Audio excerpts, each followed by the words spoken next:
Luxury car ലോകത്ത് ഒരേ ഒരു രാജാവ് മാത്രം, അതായിരുന്നു മേഴ്സിഡസിന്റെ ബെൻസ്. എന്നാൽ അതിനെ പിന്നിട്ട് എങ്ങനെയാണ് BMW മുന്നിലേക്ക് വന്നത്?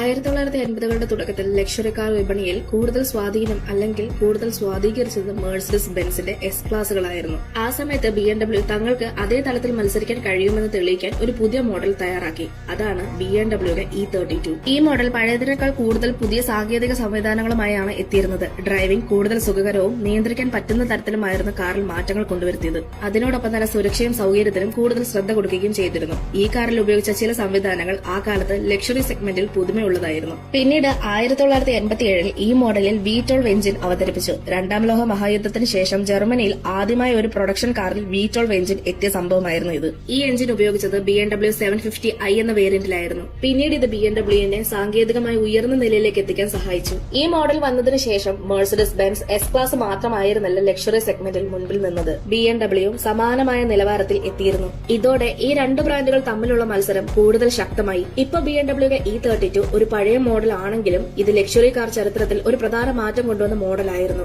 നിങ്ങൾക്ക് BMW ആണോ അതോ ബെൻസ് ആണോ കൂടുതൽ ഇഷ്ടമെന്നുള്ളത് കമന്റ്